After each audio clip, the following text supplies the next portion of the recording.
खुशखबरी, Faizan mover service का इफ्तिताह हो गया। ट्रांसपोर्ट के मैदान में अहम कदम। मेहमान खुसूसी रहील खान तनौली थे। इफ्तिताही तकरीब नज़द लारी अड्डा मदरी मस्जिद के मकाम पर मुनक़्क़द हुई। मुनीब हनीफ तनौली अमजद वज़ीर मोहम्मद ने साथियों के हमरा आने वाले मेहमानों का पुरतपाक इस्तकबाल किया।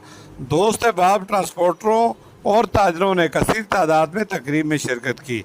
मेहमान खुसूसी ने कहा कि फैज़ान मूवर सर्विस मुसाफरों के लिए किसी नियामत से कम नहीं। आरामदेह सफ़र, नॉन स्टॉप मानसरा से रायवेंट, 24 घंटे खिदमत का अमला पेश पेश।